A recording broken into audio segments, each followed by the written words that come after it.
കണ്ണൂർ തേർത്തല്ലി ചിറ്റടി കൂടപ്പുറം റോഡിലെ യാത്രാ ദുരിതത്തിന് പരിഹാരമില്ലാത്തതിൽ പ്രതിഷേധം ശക്തമാകുന്നു. വർഷങ്ങളായി തകർന്നു കിടക്കുന്ന റോഡ് റീടാറിംഗ് ചെയ്യണം എന്നാണ് നാട്ടുകാരുടെ ആവശ്യം. ചിറ്റടിയെയും കൂടപ്പുറത്തെയും മലയോര ഹൈവേയുമായി ബന്ധിപ്പിക്കുന്ന പ്രധാന റോഡാണിത്. പലയിടത്തും വലിയ കുഴികൾ രൂപപ്പെട്ടതോടെ യാത്രക്കാരുടെ നടുവൊടിയുന്ന അവസ്ഥയാണ്. മഴ പെയ്താൽ റോഡിൽ ചെളിവെള്ളം നിറയും. വിദ്യാർത്ഥികൾ അടക്കമുള്ളവരാണ് ഇതിനാൽ ദുരിതത്തിലാകുന്നത്. റോഡിന്റെ അവസ്ഥ അതീവ ദയനീയമാണെന്ന് ഓട്ടോറിക്ഷ തൊഴിലാളികൾ പറയുന്നു.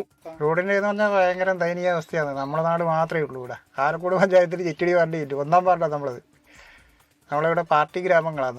ഇടിയിലെ ആൾക്കാരെല്ലാം പിന്നെ ഇടുന്ന സ്ഥലമെല്ലാം വിറ്റ് പോവുകയാണ്, പുറത്തേക്ക് പോവുകയാണ്. പിന്നെ നമുക്ക് ഇല്ലെന്ന് പറഞ്ഞാൽ ഭയങ്കര ദയനീയ അവസ്ഥയാണ്. വണ്ടിയിലെ ഇത് നന്നാക്കാനേ പണിയില്ലൂ. ഈ റോഡ് എന്ന് പറഞ്ഞാൽ താഴത്തെ റോഡ് പണിയെടുക്കുന്നതിന് മുമ്പേ ഉണ്ടായില്ല റോഡായത്. മറ്റേ മലയോര ഹൈവേ ഇല്ലേ, അതിന് മുമ്പേ പണിയെടുത്ത റോഡായത്. റോഡിനോടുള്ള അവഗണനയ്ക്കെതിരെ ഇതിനകം നിരവധി തവണ പ്രതിഷേധങ്ങൾ നടന്നെങ്കിലും ഒരു നടപടിയും ഉണ്ടായിട്ടില്ല. ഇനിയെങ്കിലും റോഡിലെ കുഴികൾ അടച്ച് യാത്രയോഗ്യമാക്കാൻ പഞ്ചായത്ത് അധികൃതർ തയ്യാറാകണമെന്നാണ് നാട്ടുകാരുടെ ആവശ്യം. 24 കണ്ണൂർ.